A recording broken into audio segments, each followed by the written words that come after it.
my job is to support folks like you who are making the world a better place. And I'm sort of a generalist involved in a whole lot of different justice issues at a whole lot of different levels.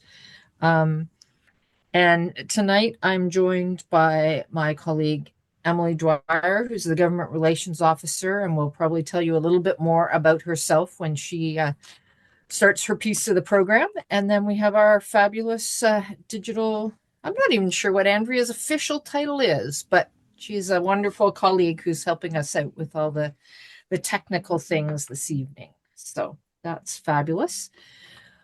So welcome, and we'll just take a moment to ground ourselves and to be present in this time and place, and then I'll give you an overview of the agenda, and we'll jump right in. So just place your feet on the ground or wiggle your body, do whatever you need to do to just feel like you're present in your space. And just take a breath. We may not be physically sharing air, but we're sharing this virtual space. We're connected to one another across time and space. We are present with a common purpose this evening. And we acknowledge that we are on stolen land. We acknowledge that we are on land that has seen many histories, many peoples, and that we, as we seek justice in the work we do, seek ways to build new relationships, to acknowledge the harms of the past, the harms of the present, and to seek ways to build new relationships and opportunities for a world that really lives into a vision that God has cast for us, and a world that honors the contributions of all. May it be so. So we may have a few more folks join us, so don't feel too distracted if you see additional folks popping in. And I will, after I talk, I'll pop this agenda in the chat. But just to let you know what we're going to do for the next hour or so is Emily is going to come on and have a little bit of a shot at answering the question, what's at stake? And then we have already seen this, but we have a video we're excited to show you of General Secretary Michael Blair, who is encouraging us to use our outside voices during this election. So we're going to share that video. And then we're going to just do a little bit of a resource review, letting you know what's available for your use at the United Church. And also we can have a conversation about some of the other materials that are out there if you're interested. Then we want to try out what would it look like to interact with our candidates? How do we ask our candidate a good question? So we thought we might try role playing. So think about it. If you're willing to enter into a 2 or 3 minute back and forth, you're going to be encouraged to do so. And it would be wonderful to have folks participate in that. Then we'll reflect a little bit on our impromptu role plays. And then we're just going to have a bit of a general conversation. What do you need to know? What questions do you bring with you tonight? And then as we start to wrap up, Andrea is going to share with us some of the logistics of an online community, because our hope is that for the next 3 weeks, we can continue to be connected and that we can continue to offer support to one another as we interact with our candidates, as we go to all candidates meetings, as we talk to our neighbors, as we talk to our communities of faith, and that we might have a way of sharing our own tips and tricks and our own learnings as we go along in the process. So that's our agenda for tonight. And because we're a relatively small group, we really do encourage participation and encourage, thanks for everyone to have your cameras on. It's fabulous. And I'm going to hand it over to Emily at this point, both to introduce herself and answer that pesky question, what's at stake? Hi, everyone. Good evening. Nice to see some of you again. Nice to see some of you for the first time. My name is Emily Dwyer, and I am the Government Relations Officer at the General Counsel Office of the United Church of Canada. So I have the privilege, responsibility, and opportunity to spend most of my time thinking about how to bring United Church of Canada priorities, those of our partners, big justice issues to the forefront of the federal government, how to try and work with those in government who will be maybe supporting us and bring those issues to the forefront. So one of the things that we have noticed a lot in this moment in time, what I'm saying won't be revolutionary to any one of you, but like when we're looking at this moment in time, whether it's locally, regionally, nationally, or internationally, the situation is pretty dire.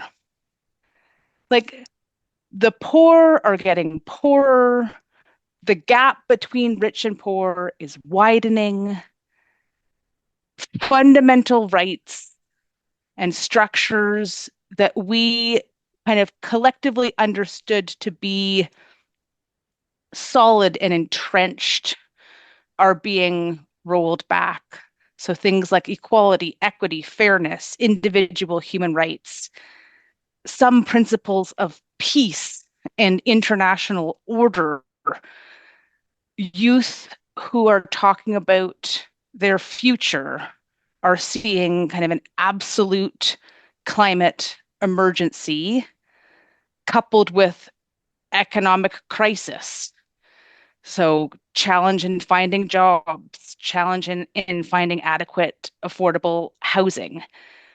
These are the kinds of things that we see on the news all the time, the kinds of things that we experience directly or know people who are experiencing. And coupled with that, like the rise of right-wing authoritarianism around the world, but also just in our neighbor, right to the south, attacks and scapegoating of marginalized groups. And what we have been talking about and seeing there is that when in that context where there is huge change, huge worry, deep fear and unsteadiness, how do we respond? How do we engage in that moment in time? And there's part of like some of the ways that people respond often in those times is to kind of go into a pit of despair or worry, to, you know, dig into hopelessness or apathy. Some might respond by focusing more inwardly, thinking about how to protect yourself, your own family, your own immediate neighbors and community. That can kind of explain some of this like rise to like insular, anti-immigrant, anti everything, thinking about ourselves kind of response. And there's also a possibility of responding with um, deep commitment to justice, looking at that fear and vulnerability that some people are experiencing for the first time in this context and saying, how can I use that to be more empathetic to those around me, to my neighbors near and far? And we think that that's part of what a lot of us want to be bringing to this conversation in the federal election of like, how do we bring in a vision of hope, of empathy, of radical solidarity, of thinking about how we make room for everyone and how we share things more equitably across the board. Um, and that is a key, the election time is a key opportunity to do that.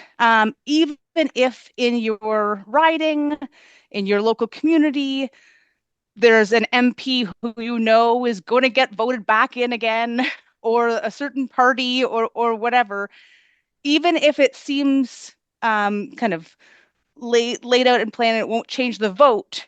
We can change some of the conversation. We can impact some of how how the conversation is going. So that's part of what we've been trying to um, facilitate in our conversations, get ideas and suggestions from you about how to do that. But really, the elections are an excellent opportunity to be engaging with your future member of parliament, whoever that may be, um, to start building a relationship with them so that once they are in a position of power, that you can continue to have conversations, and where you can help make sure that they know that the things that are important to you, the priorities that you have, the justice concerns that you have are on the table.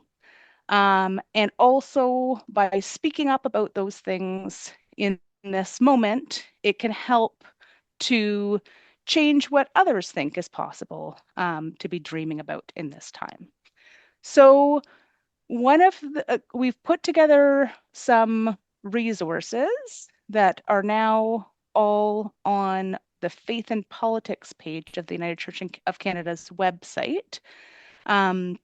They should also all be on the kind of posted in the ChurchX Forum, but we were going to spend a couple of minutes just walking through what some of those are. So one, We're gonna watch the video first and then go through the ah, questions. I am in the wrong order. So It's okay. someone who will also be able to talk about what's at stake in this moment more eloquently than what I just did is the General Secretary of the United Church of Canada, Michael Blair, who will be posted in this video. You'll see it in this video in just a moment. Not more You're eloquently. very eloquent, Emily. No problem there. I was gonna say not more eloquently, just different. Thanks, folks. Thanks for jumping in, Jill. All right. Well, I'm gonna do the share here. Share sound, share screen.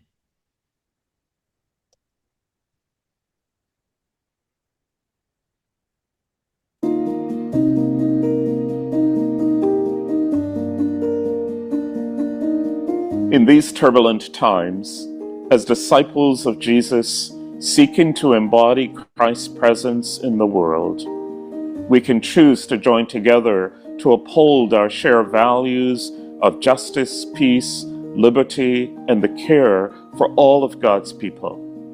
Many of the hard-fought justice commitments to equity, inclusion, diversity, and the care for those on the margins are being eroded.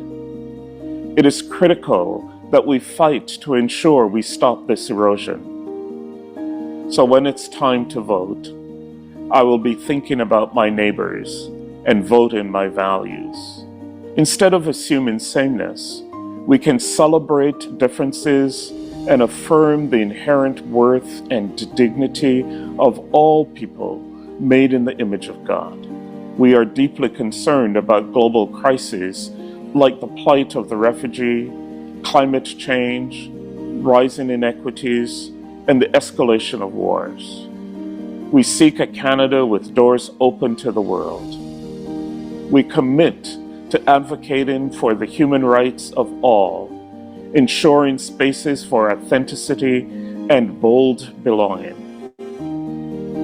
As followers of Jesus Christ, we invite you to vote your faith, making choices from compassion, for equity, and in pursuit of justice.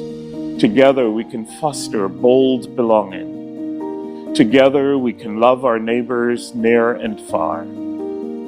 Together we can contribute to God's dream of justice and peace. Vote your faith, vote your values, and make a difference.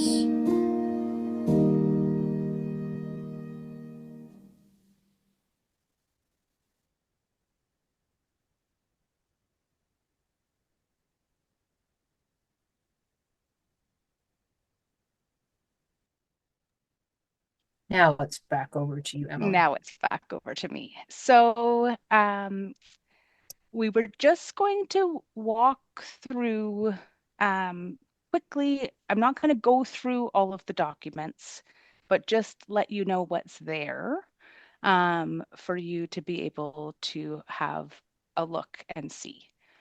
One of the resources that we have on the Faith and Politics page is a document on how to organize an all candidates meeting. This is a time when candidates really want the opportunity for you to hear from them.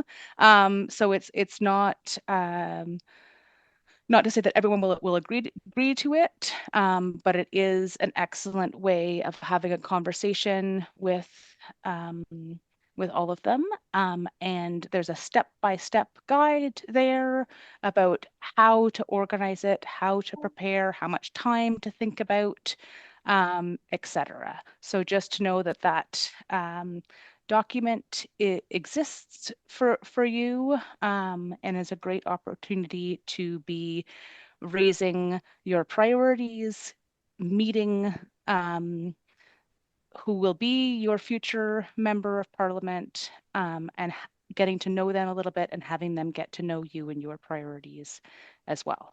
I think it's also a really excellent opportunity just to get a little bit less worried about meeting with your member of parliament. It can be a trial run for when you meet with them again once they have been elected. So that's the document is on screen. The other new resource that we have is called Voting for a Caring, Just, and Inclusive Canada, which is a document that helps to kind of articulate a bit about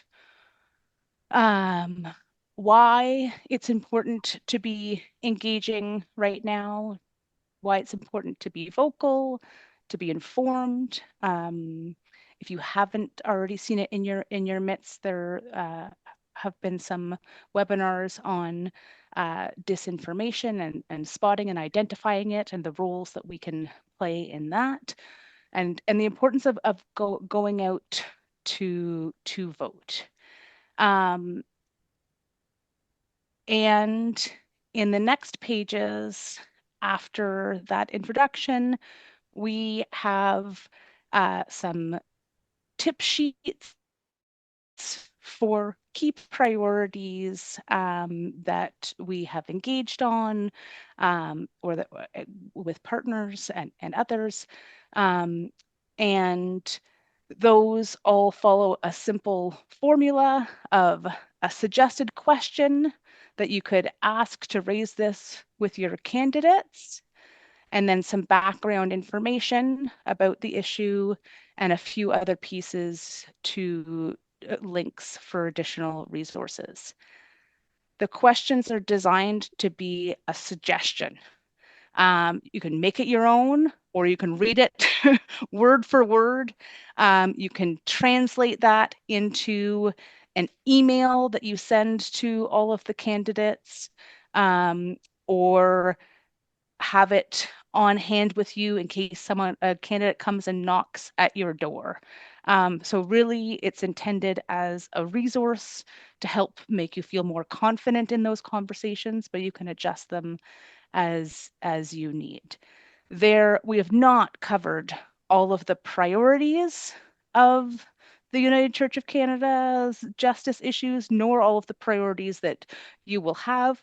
We did include some links to other resources and campaigns just to give you a suggestion, but please reach out as well if you are working on a specific issue and needing some support to be able to raise that with your candidates.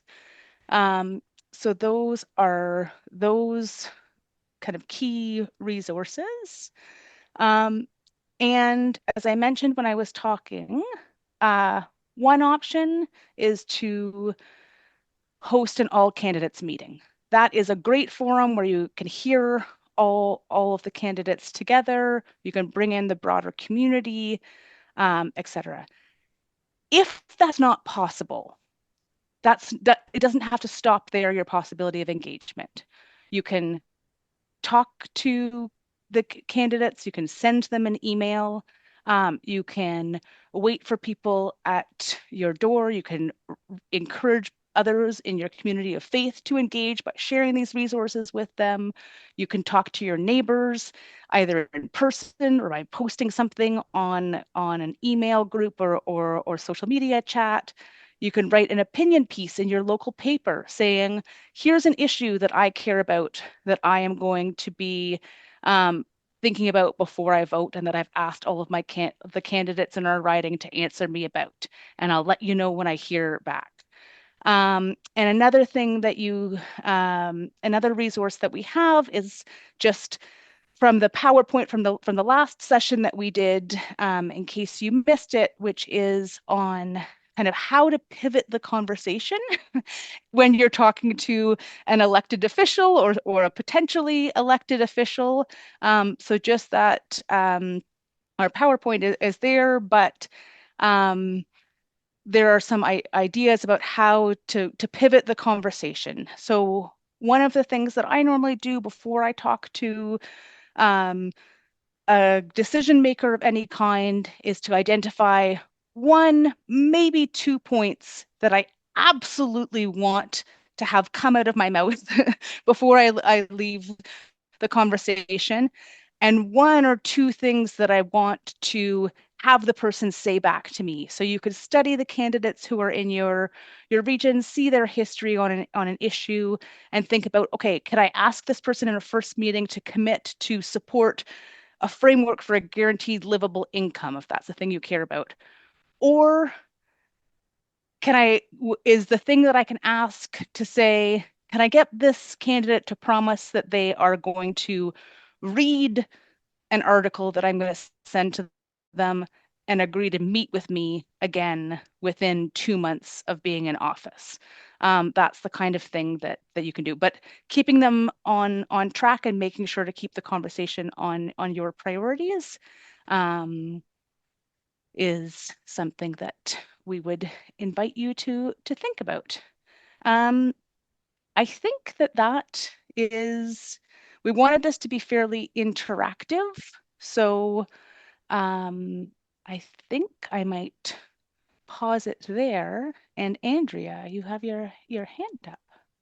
I do. I will lower my hand now, but I just wondered, maybe you can set the stage for me. I'm coming out from a learning technology administrator role, and I'm just wondering these suggestions and tips, would they be for congregations to have an all candidates meeting, or are you talking about more on an individual basis? So like myself, not being affiliated, would go and perhaps ask or email my MP, or is this more when you're talking about all candidates, were you suggesting that all the candidates in that particular riding, they would go to one of the communities of faith and interact that way? I just wondered if you could clarify that, just for me. I'm sure everybody else knows, but if you could. No. I think that's an excellent question. Okay, so the resource that we put together on organizing an all candidates meeting is intended to help with those who might be behind organizing that. So often it would be a congregation, community of faith, or a community group or organization. There's absolutely nothing stopping Andrea Livingstone from trying to organize an all candidates meeting on her own. But the candidates are more likely to agree if it's a congregation who says, we've got 50 people who normally come here and we're going to invite the wider community than just you. But I rambled on for a while, so was also talking about the other things that you can do as an individual in there, which is, if you're not organizing the meeting yourself, you can go and look to attend one, either an all candidates meeting or meet and greets. In my community, all of the candidates have organized some kind of, or had I have neighbors who said, like, come meet with us in our living room. And it's a great chance to kind of go, and there's not going to be that many people, and to have a kind of informal conversation with them. So while you're having a cup of tea, you can say, thank you so much for meeting with me. I really care about welcoming all people into Canada, and I'm really concerned about the fact that immigrants are being scapegoated for the housing crisis. Will you commit to not doing that if you're elected, and instead focusing on building houses and changing our immigration policy to make sure that all are welcome here? That kind of pivot thing. Does that answer your question? It does. Thank you so much, Emily. Do any others have questions right now?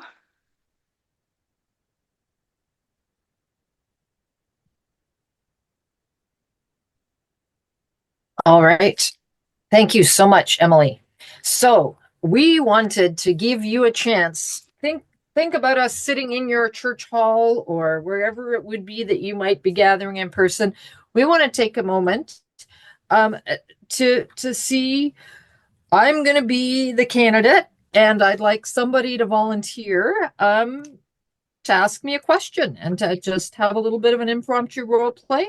And we'll start that way. And then if someone else wants to jump in and ask a different question, or if someone else wants to be the candidate, we're just going to spend a couple of minutes trying out some of this and seeing how it feels.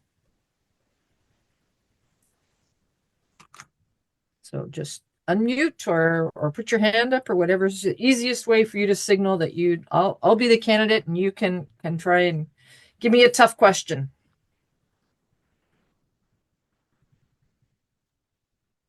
What party are you representing? That's a very good question.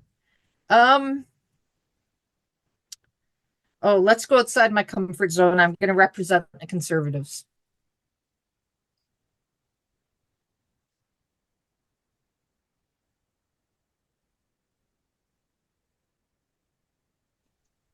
Why should you get my vote? Oh, sorry. Why should you get my vote? Because I don't believe we've been served very well by our current government, and the Conservatives have a really good plan in place to make Canada the country we think it should be. What have you been hearing at the door? That people are scared and feeling they can't afford to live in this country anymore, and they want to see a country that they could be proud of.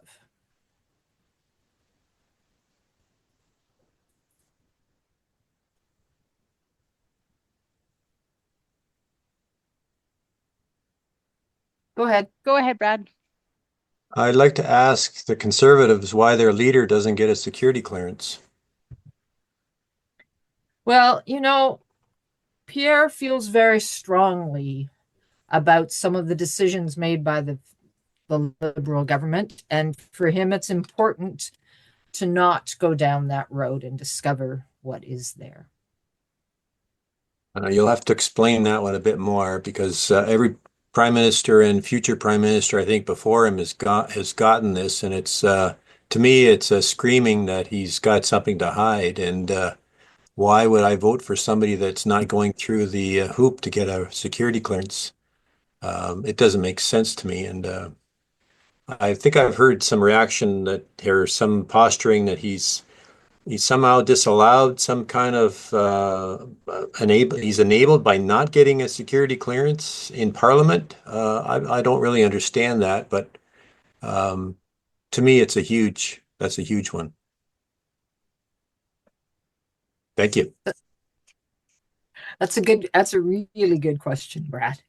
Does somebody else want to be the candidate and try and represent a different party? And well, I was going to ask you a question first. Okay. Before you go, which was, so you said earlier that you've been hearing a lot at the door about issues of affordability.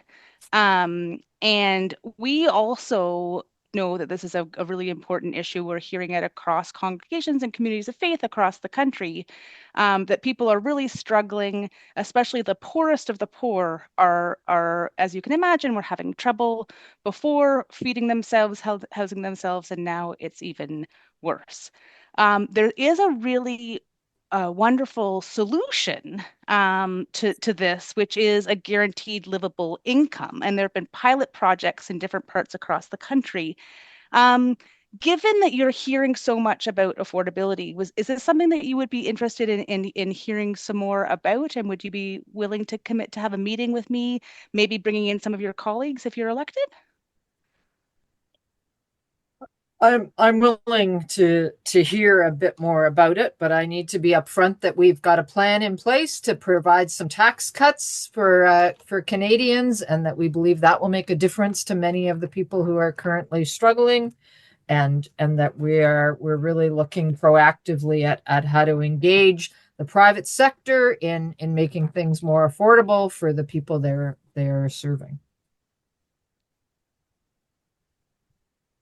My question to you is these tax cuts, who in the population will benefit from these tax cuts, and what point will they be cut off? In terms of, is there a point where the very rich people that earn over $150,000, will they receive the same tax cuts as everybody else? Will they receive any tax cuts? If somebody earns $500,000 or $1 million a year, will they also receive tax cuts? I need to familiarize myself with the details of the policy. I don't have the Conservative platform in front of me. I'm going to step out and invite somebody else to try this.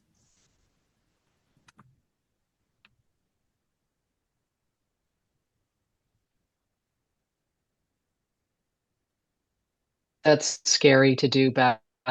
Okay. Well, then maybe Emily will be the candidate and other folks will. There are some really, really good questions. These are really good samples. I'm glad we're recording this because I might also take some notes because these are excellent. Emily, do you want to take on the persona of another party? And we'll I see if will we have be some a questions. nondescript party that is sometimes on the lefter side and sometimes on the righter side. Just as a reminder that the United Church of Canada is a nonpartisan organization, and we are a registered charity, and we work with all parties on all issues. Yes. Well, Ms. Candidate, what is your position on safe supply?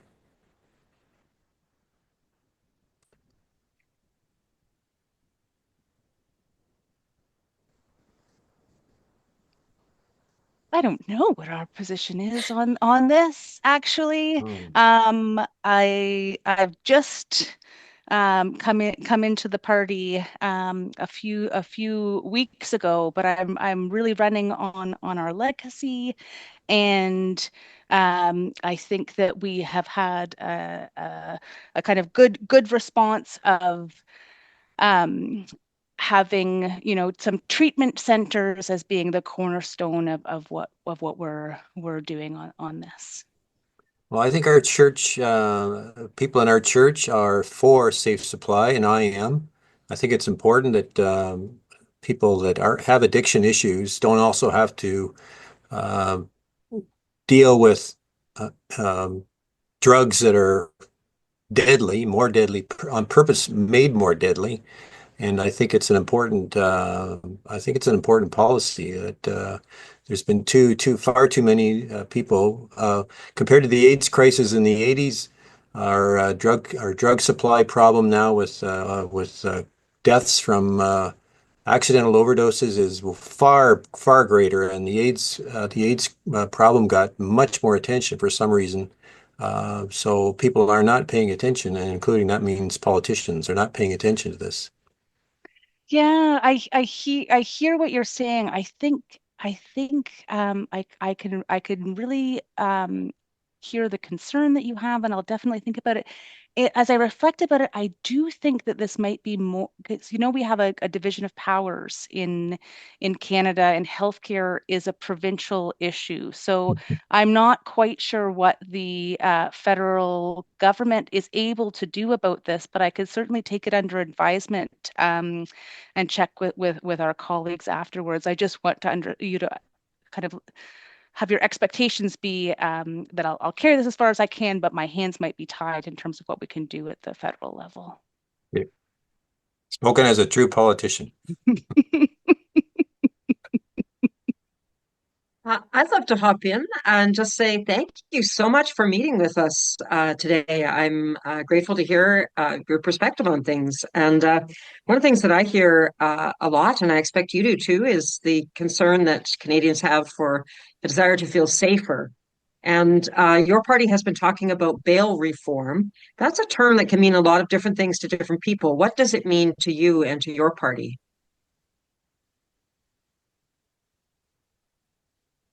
Well, we really like the rule of law, but we also like fairness and justice. So, in terms of bail reform, wanting to make sure that our system is working efficiently, with respect for human rights, but also that it is predictable. And equitable treatment for all. I love that you're interested in equitable treatment. And one of the things I expect you know about is the mass incarceration of Indigenous people that represent far more of the prison population and also have really difficult times. Often people who have already been in the system or don't have money have difficult times getting bail when other folks like myself could get it. And I wonder if this would be something that you would be open to talking to me about presuming that you get elected, that you'd be interested in talking to me about afterwards. I'd love to have further conversation. I'm so glad you're open to thinking about issues of equity and fairness. Oh, this is so wonderful. I haven't heard about these issues before, so I'm really glad that you brought this up. I would really welcome it if you would kind of share some more information with me. And yes, by all means, it would be wonderful to meet with you. Excellent. Thank you so much. Sean, I think you were trying to jump in.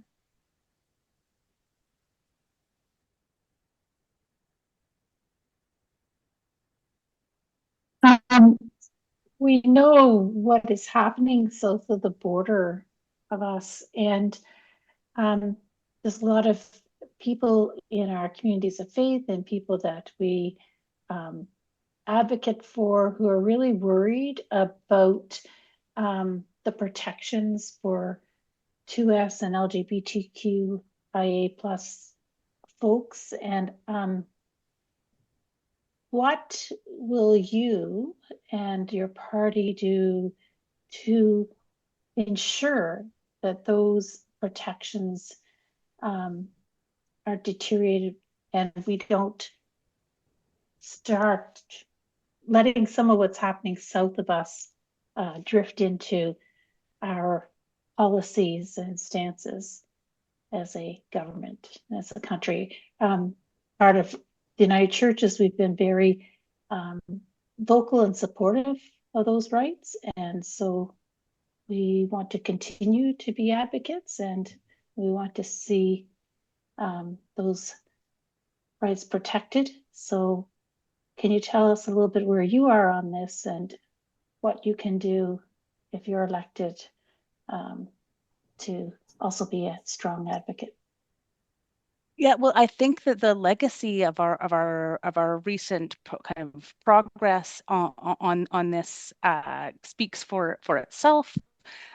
We care deeply about 2S LGBTQIA plus rights, and I've been really concerned about attacks on these rights around the world. We provided significant foreign affairs dollars to SLGBTQIA plus groups and organizations and defenders around the world. We have been supporting a special immigration policy for 2S LGBTQIA plus refugees, a special classmate on that, and have worked really closely and have good relationships with civil society. So we are really supportive of this, and also, it's kind of within Canada. We have charter rights and discrimination on gender grounds, and sexual orientation is prohibited, a prohibited form of discrimination. At the same time, when we're talking about engagement with the United States, it's really difficult. The tariffs are really challenging for us, and so we do need to kind of balance how we're going to be engaging there, with making sure that we are respecting rights for all, making sure that people are safe, but also not wanting to kind of poke the dragon too much in terms of the potential economic fallout. Um, Sorry, I took some liberties there, Sean. This is why I'm pretending to be I'm not speaking from a specific party right now. I wanted to ask. Okay, so I'm going to follow up. I have two follow-up questions. One, we know that trans people in the States are targeted by this current administration. Will your government offer Canada as a refuge for them because of their safety? And I know that personally, that there are people who might need to flee. So can you reply to that one first, and then I'll ask the other one? Yes, thank you so much for that question, for bringing that to my attention. I mean, as I was saying earlier, we do have kind of already in our immigration policy a special, we were signatories to the Refugee Convention, but also we have special immigration status and pathways for people who are facing persecution as a result of their sexual identity. So I thank you so much for bringing this to my attention, and can talk to the Minister of Immigration, after the election, about what possibilities there are for that kind of specific carve out.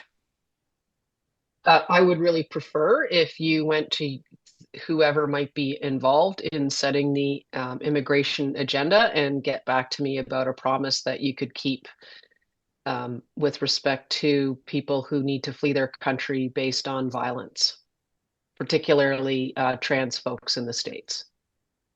That's an excellent recommendation. I'll do that then. If I get back to you in about 2 weeks' time, would that be okay? So long as it's under the 3 weeks, sure. Okay, so as a candidate in the Conservative Party, I have heard your leader say that he recognizes that there are two genders and does not recognize that there might be any other genders. And by two genders, it seems that he means cis men and cis women. And I'm wondering what this stance will have to do with those who are trans in our country, and how can you, as somebody in this party, how can you represent those sorts of ideals? And do you agree with him?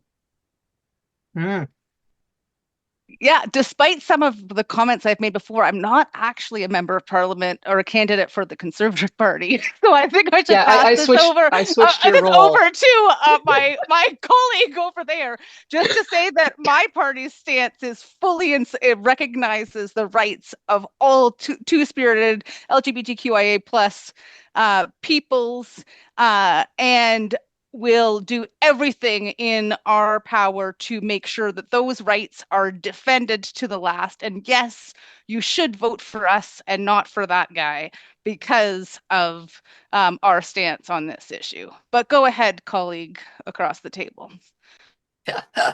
I'm gonna duck that one. I think I'm really appreciating our questions, and I think that I think that that last part of the question specifically, Svinda, I hope I'm pronouncing your name right. In terms of asking the candidate personally, I think that they can say whatever they're going to say about Pierre's stance, and I'm not sure if the party in their platform has said anything different from his personal stance. So I have to admit, I have not studied all of the platforms.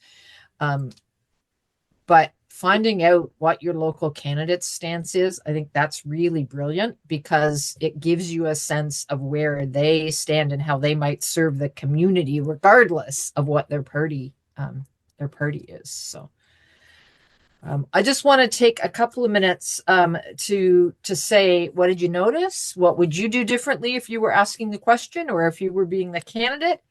And if there are more general questions, and we'll just take a few minutes to have a bit of a more open conversation. So anybody can feel free to unmute and offer reflections, observations, questions.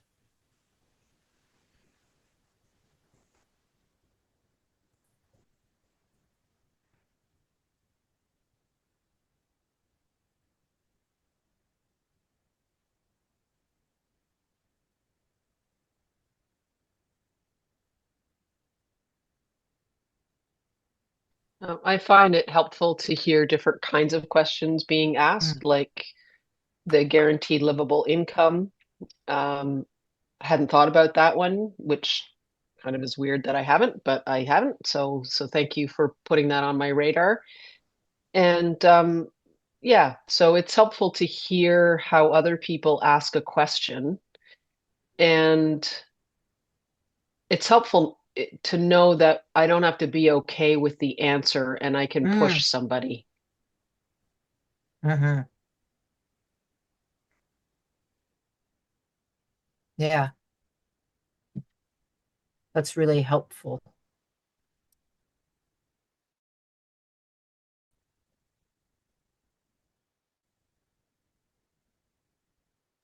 Yeah, so the issues, just for folks to know, because I scrolled through rather quickly when we were looking at the resource, but the issues that are highlighted in our resource, and there are almost anything that you personally feel passionate about, put it into Google, and somebody probably has an election guide. There are some real specific election guides for different organizations, like there. So we've done pages on 2S and LGBTQIA plus justice, and there are some excellent links there to our own Affirm United, to the Dignity Network, and then Egal and Momentum have both done some really useful pride-related resources. We've also got a piece on anti-racism, migrant and refugee justice, Indigenous justice, specifically to Grassy Narrows, which is a very concrete ask. Climate justice, which is, you can imagine, is much broader. Guaranteed livable income, just peace in Palestine, Israel, and then just peace in the Philippines, and then the Cuban economic crisis. And those are the pieces that we have picked up on, and there are some sample questions there. So are you saying, Beth, we would find this under the faith and politics section? Yeah, if you go to the Faith and Politics webpage, and we put the link in the chat, and you just scroll down to the bottom of the page, the document's called Vote for a Caring, Just, and Inclusive Canada. And there are one-pagers on all those subjects there with sample questions. And then the very last page is some more general links to other organizations. Thank you. Beth, you mentioned the Palestinian issue with the Gaza, and is there anybody that can explain the liberal policy on this? I just don't understand this. This it's just genocide, and yet they see I've been bugging my MP, and he kind of fluffs it off, and I just don't understand it for a government that's always been so worried about genocide and rights, and I'm just totally I'm not going to vote for him. He's a nice guy, but I'm not going to vote just on that one issue, and I just Mhm. can't understand the liberal. I just love to have some insight into why they're so following the U.S. lead with Israel and with Gaza. I'm just maybe I'm getting off target here, but to me, it's a real. I just can't understand it. Right. Anybody got any rationale? I Emily, don't have know if, you? Oh, go ahead, Jill. well, I was just going to say, I think there's a big fear for people in public office to do anything that appears anti-Semitic. Okay, well, that's it. Maybe I don't know. I could. Emily, I was just going to say, I know that Emily and some of my colleagues have had some meetings, but I don't know if you've had any with liberal members of parliament or just Yeah, so what the answer has been. we've met with MPs from all parties, and I think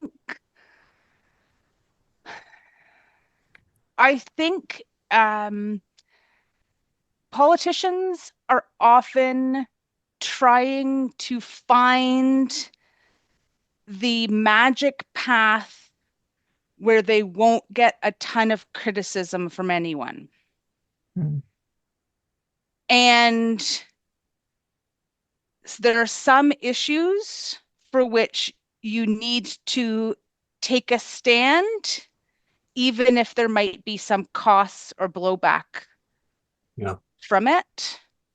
And um, those are often the kind of things where in the long run of history, you'll be able to look back and know you were on the right side of those things. That's, I think, what we've been hearing back in terms of where people are at. The other thing is that the Liberal Party, like the outgoing government, did take some action. They did pass a non-binding motion on arms. So a lot of MPs, I think, and to be fair, the Liberal Party sometimes put their neck out.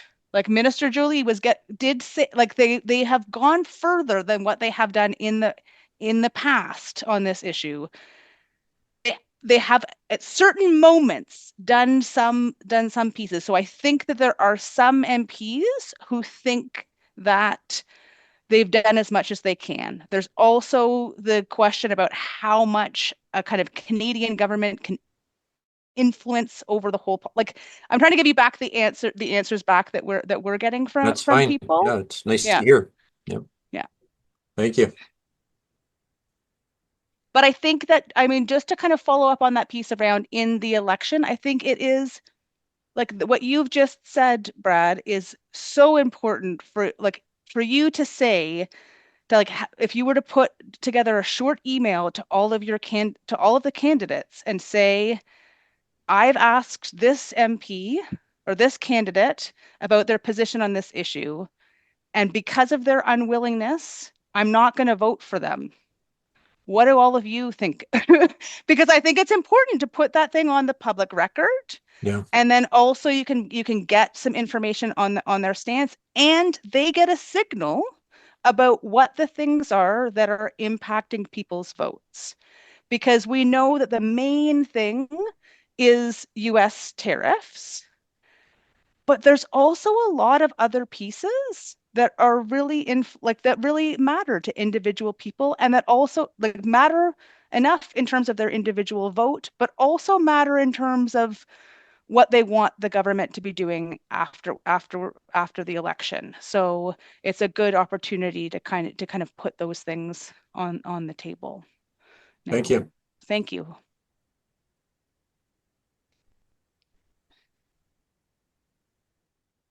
And one of the things that I didn't do before I stepped into the role of a candidate, and that I would encourage folks to do, and I don't think all of the platforms in detail have been released yet, but to go to the party websites and have a chance to look at the platforms, because when you take your question and they don't answer it quite the way you want them to, you can always point to their platform and be able to say, and in your platform, I see that it says, or what's your relationship to your party's platform?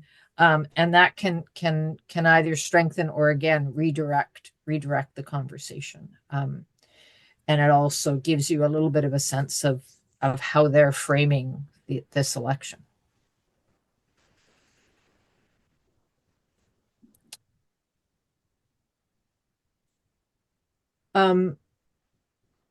Yeah. Are there any other wonderings or questions about how you can engage with candidates effectively over the next 20 days?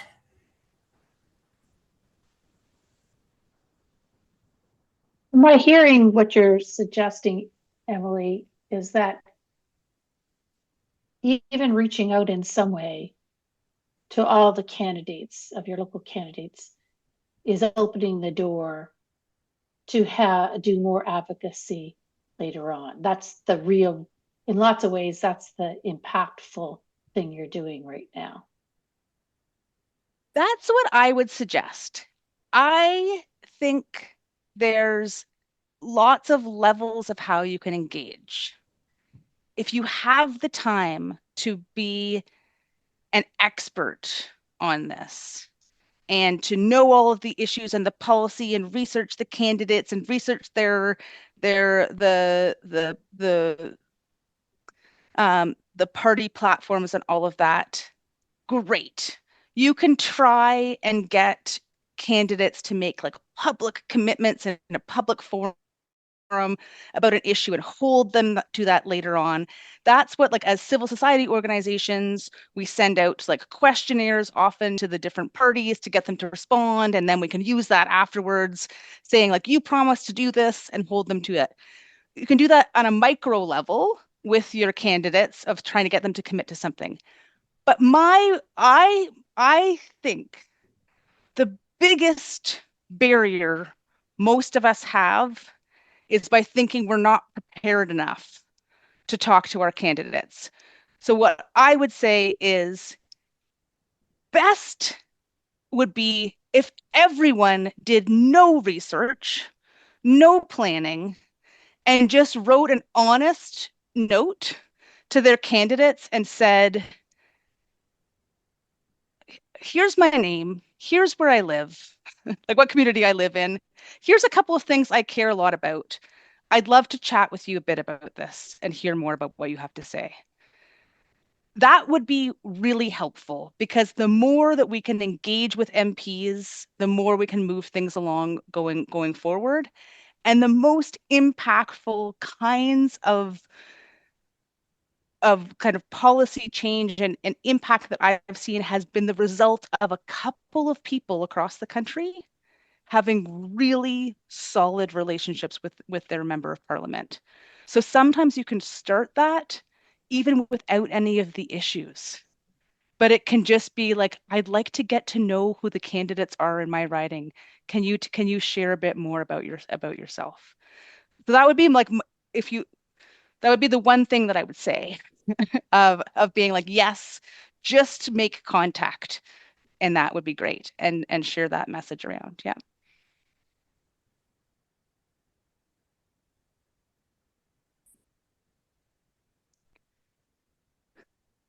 Okay, we'll have some time for a few more questions if anything else comes to your mind, or feel free to pop something in the chat.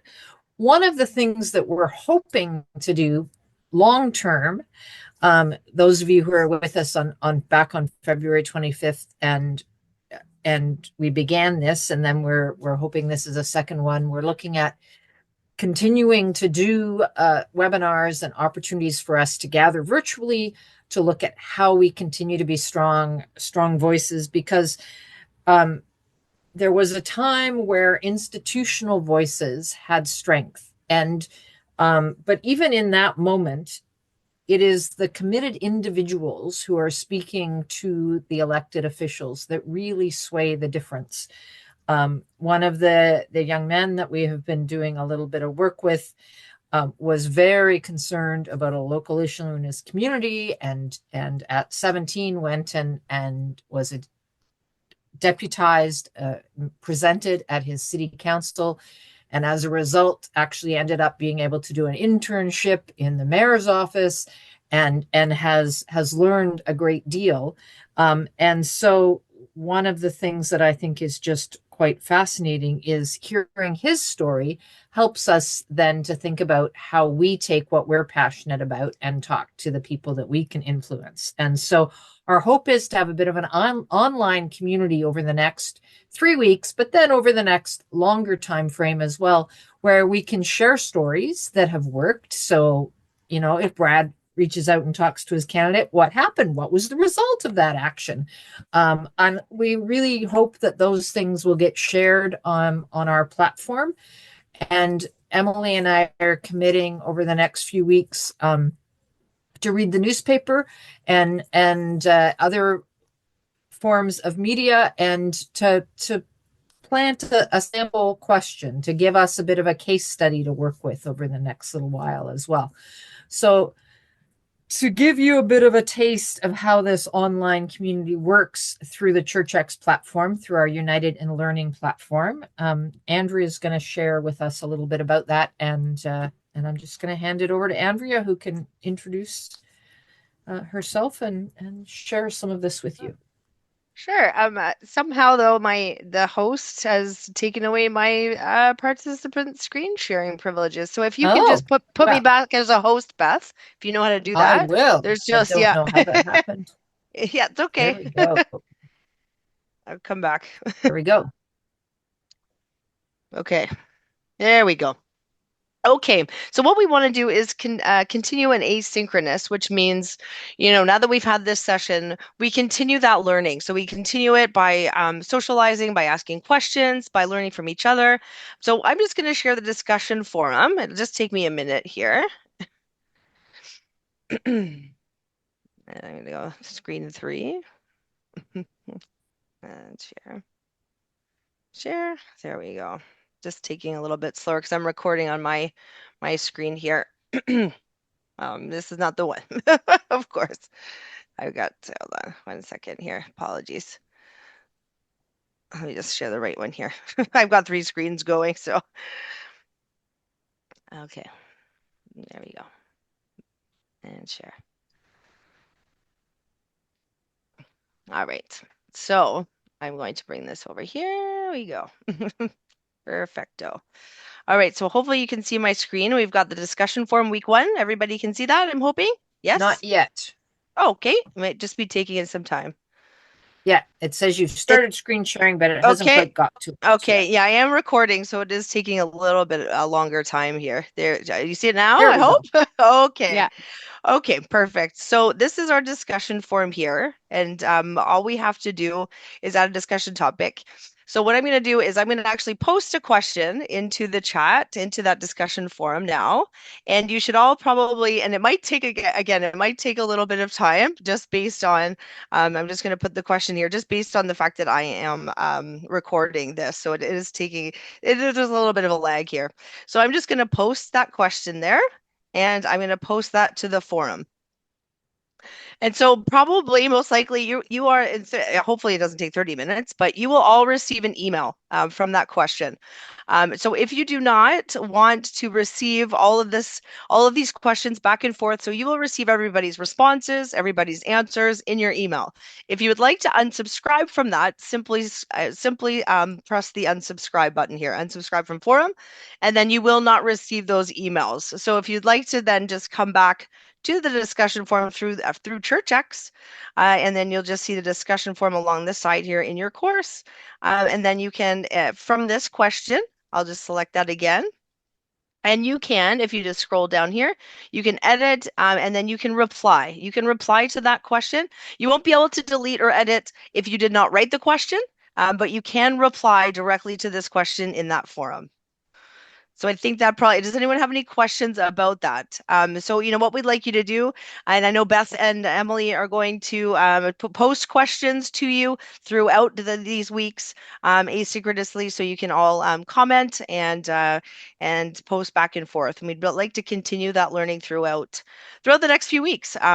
So if there's any questions, also, I am sending another note out that does explain exactly how this all works and how to unsubscribe again. So, if you didn't catch all of this on screen, don't be concerned. There is another post coming out that'll explain how that all works. Any questions for me right now? Okay, I'll hand it back to you, Beth. That might just take some time. There we go. So, Andrew, just to be clear, we haven't received an email from you yet, but this will No. happen in Yes, the it next few weeks. No, well, no, it will happen in the next 30 minutes. So I just posted a Oh, question to okay. the forum, and we'd like you to answer that question. But again, the email will come through. I am going a little slower today just because I'm recording, so it takes a little bit more time. But you'll receive that email. And if you don't want to receive all the interactions that are happening via ChurchX, then you can just hit that unsubscribe, and then you'll no longer receive it via email.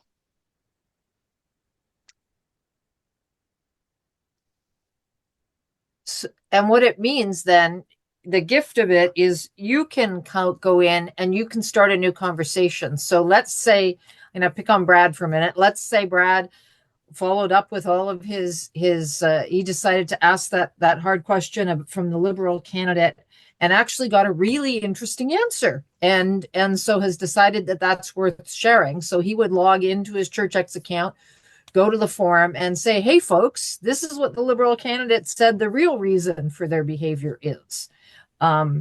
Or likewise, some of the questions about bail and fairness of the justice system that Karen was asking. Any of those things, we're really wanting it to be a bit of an interactive opportunity in it. And so if there's a particular question that you used that got you the answer you wanted, that might be really cool to post it too and say, well, you know what, I tried the question the way you wrote it in the resource and it didn't really work, but my version was this. And those kinds of things, there's a little bit of what we're hoping to look for and be able to share with one another and build a bit of a community as we go forward.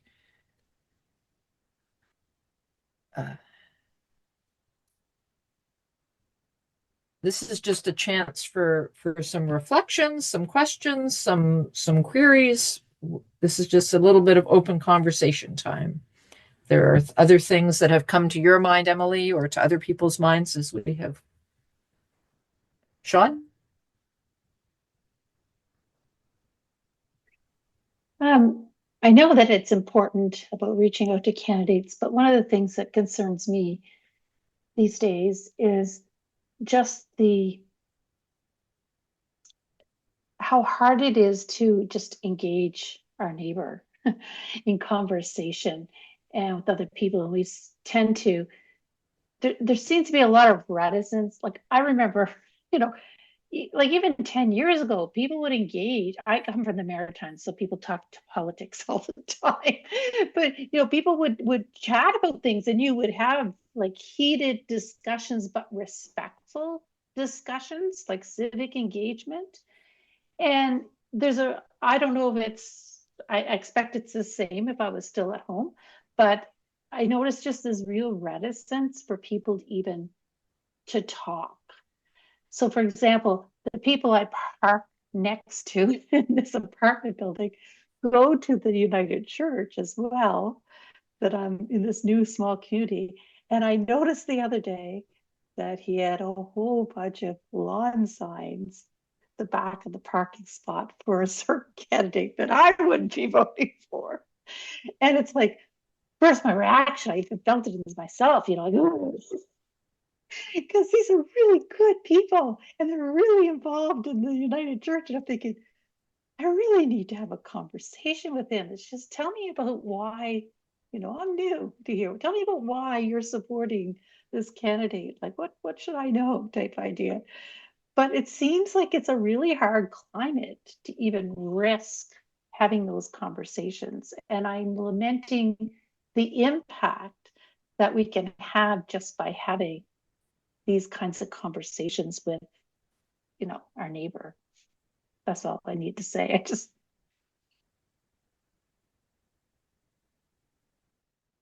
You're right. I like you're right, Sean. Conversation is a dying thing. I ran into some conflict as a scout leader this year and wanted to talk it out, and there's not even the chance to talk it out, let alone deal with the problem. And yeah, but you find that with Trump, we have members of my wife's family that you don't talk about them, and but it's gone beyond that. It's gone into most even national politics. I don't know why. You're right. It's so fractious, so people's blood boils so quickly, take it so personally. Don't know why. So it makes me wonder, what can we be doing as spiritual communities, as faith communities, to foster different kinds of conversations that matter. I don't know. That's just my wondering, that in times like this. I know this is supposed to be about advocacy, but I want to succeed at that type of advocacy too. No, but I think it's like that level of polarization is felt across the country and also by members of parliament. There are lots of members of parliament who are not running again because the kind of civility, the kinds of attacks, the kinds of polarization and separation um, is challenging. So I think it's something that is helpful to be talking about, even when we're thinking about how to talk with members of parliament or candidates. Um, I think it's a good thing for all of us to talk about in terms of like how you can actually have those conversations to dig in with curiosity about, you know, skipping that judgment, because my first reaction there too was judgment. I was my what I would have said if I had not just changed the subject, because that's what I had to do in that moment, because you got to choose your battles. But like my immediate reaction was judgment of saying, like, how could you possibly look past those other things and vote for this person for like what is that? Um, so I think that that's part of it, of looking in it for curiosity. What I do with members of parliament when I know that they are not likely to be receptive to what I'm saying is I go in with that I go in with like, there's a few things that I want to say, that I want to have on the record of like, this is what I have communicated on behalf of the people who I'm with, or who have asked me to do this. And then but without the intention of trying to convince them a different way, but of saying, here's my thoughts on these things. What do you think? And trying to understand their answers. And with their answers, that can help us to develop like the frequently asked questions that we need to, of like, if someone else is thinking like understanding more, even if it's a different side, can help you to like prepare the information that might be needed afterwards. So I think, just to say, Sean, I think it's really good that you brought that up, and maybe we could plan a session where we just all chat specifically on that point, if people might be of interest. I learned so much from all of you we meet. So yeah.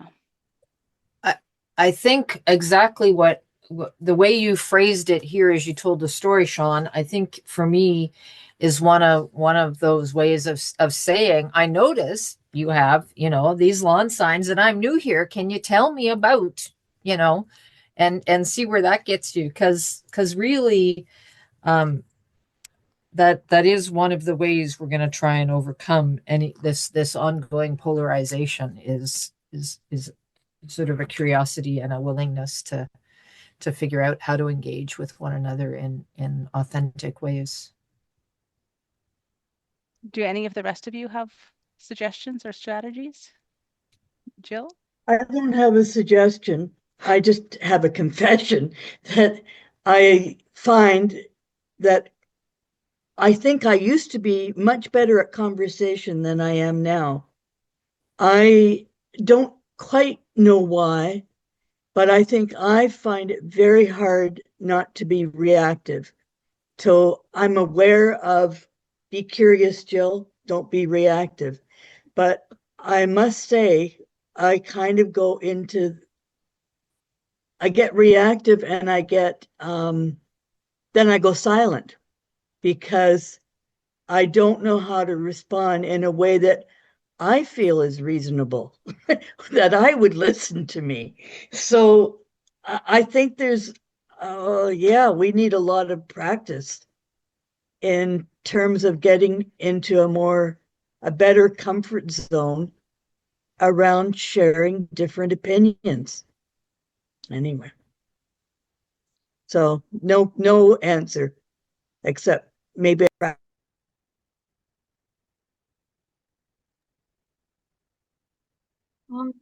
I'm wondering, is there anything to be gained by organizing where we would all ask our own individual candidates the same question at the same time? Would that have more of an impact?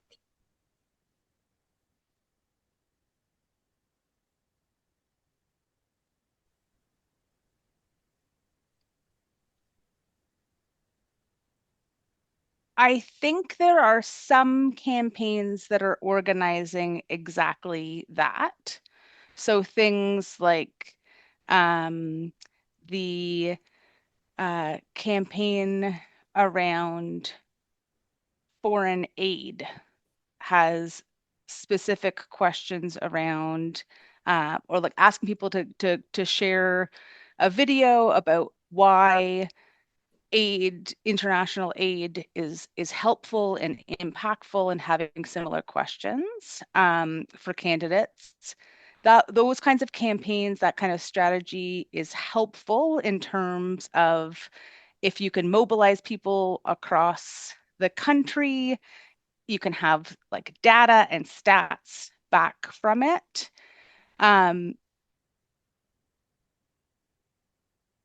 In this election,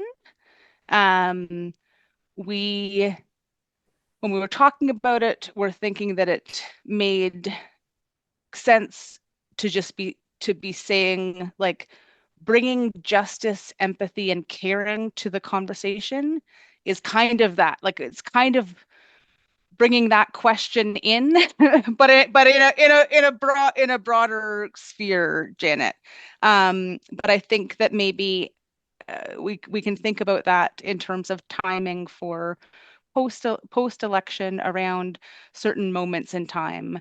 One thing that I've done or I've seen done in the past is also having like petitions that are getting tabled in the House of Commons, and trying to have MPs from across the country tabling them all at the same time to create a bit of a buzz around that. So at a key moment. So it could be an interesting opportunity. I think given the timing right now that it's the 8th of April and the election is on the 28th, and there's a lot of issues that we want to be able to raise, that coordinating ourselves to have a single identical question across the board isn't on the right. So, yeah, Emily referred to the AIDS works, the foreign aid campaign. There's also Vote Palestine, which is doing that, and Migrant Network, Migrant Rights Network is also doing a very focused, having everybody write to their candidates. So those are three that I'm aware of that are taking one message, and so if those messages resonate with you, you could look those campaigns up and follow up with those. Thank you.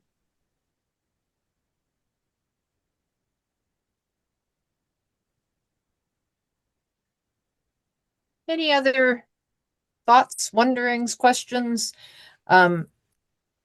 Emily and I are available.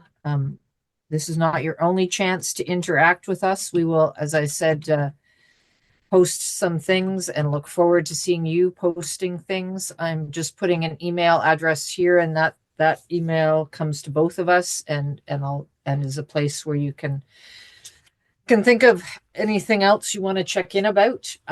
We're also going to try to keep posting things on the United Action for Justice Facebook page over the next few weeks. We'll be linking. There are some interesting webinars from related organizations. We will the Michael Blair video is quite short, and you might want to consider using that as at the beginning or the end of a worship service, or something you send out as a link or post on your own community of faith Facebook or web page as an opportunity to just invite people to vote, regardless of their justice questions or their focus. But I think it's significant to try and get people out to shape the conversation, but to also shape our new government.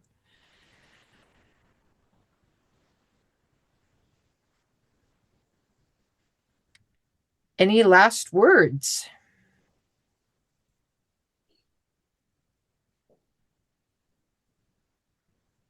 Been a good talk. I think we've hit a few nerves in a way, especially about conversation, which was not a subject itself. I didn't think we were going to kind of stumble over, but it's interesting that so many people are noticing we're not having conversations the way as easy as we used to. Mm-hmm. All right. Well, if there are no other last words, thank you, Brad. I'm going to invite everybody to unmute and just to hear one another's voices as we say good night. Good night. So, From Sister Maureen. Good night, everyone. Take care. Bye. Thanks, Bye-bye. everyone. Thank Good you. talk.